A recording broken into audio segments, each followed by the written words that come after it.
Alright, here's my Chapter 9 case study. So this case study is about the ventures of Target, which is one of the world's largest retailers. Pretty much everybody knows Target. And they are looking to venture into more international markets through Canada.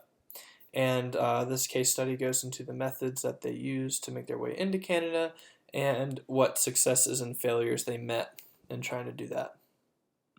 So the first question, how important was supply chain management for Target Canada? How did it relate to its business model? And this was extremely important to calculate the supply chain management, because a lot of what they realized was a lot of things that they were going to be shipping to Canada had to be modified with new measurement systems and new currencies. The product packaging itself might have different dimensions depending on what type of product it was. It might be a smaller package in Canada than the United States. And Target, part of its business model is that they currently operate with custom built systems for manufacturers and distributors, which makes it just a little bit more complicated to switch over when you deal with an international market. Next question, identify all the problems Target Canada encountered that prevented it from becoming a successful retailer. What were the management, organization, and technology factors that contributed to these problems? Well, the big issue was that a lot of the items that were being shipped from overseas got severely delayed. The products were not, and the reasons for that were the products were not fitting the shipping containers, some of the tariff codes were missing, the data that they were using was full of flaws, and they were missing a lot of important information. As far as management goes, they failed because there were huge oversights in how the data was collected and how it was being used that they just missed and didn't account for. Organization failed for a similar reason. There were no precautions set in place to catch these flaws, and no one knew how to deal with them. And the technology failed because the data was failing and it was being used incorrectly, collected incorrectly too. The next question is, how much of Target Canada's problems were technology based?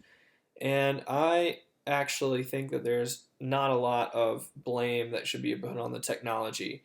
Once again, this kind of goes back to an issue that we've touched on several times. A majority of the blame is due to the lack of organizing the data on the management side. The management was not overseeing how the data was being used.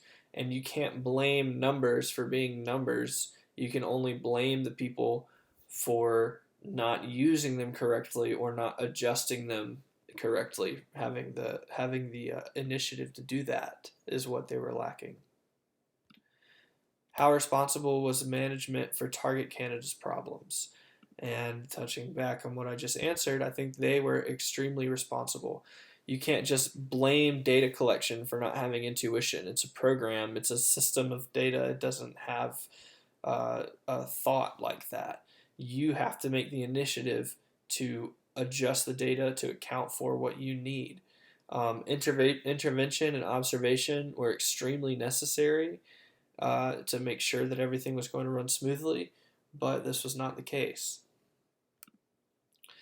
What things should Target Canada have done differently to be successful? And I mean, this just comes down to keeping a close eye on the data as it was coming in and being used. And they should have, going into this, known or at least had some sort of idea, hey, we need to keep in mind that there's going to be a lot of things that we're going to have to adjust, a lot of inconsistencies between the two countries that they would have to adjust that they didn't. That's what they should have been doing. Should Target reattempt opening stores in Canada? This is my first discussion question. And I think this really depends on a lot of things. The biggest one probably being if they have the capital investment to do that.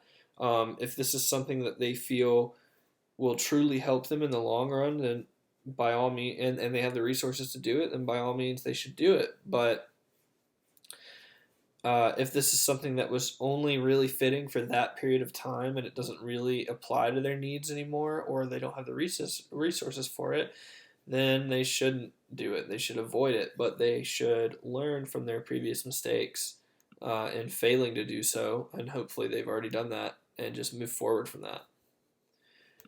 My second discussion question: should Target have consulted with an outside entity to help facilitate the move from the States to a new country? And I think this is a hard yes, as long as that entity exists.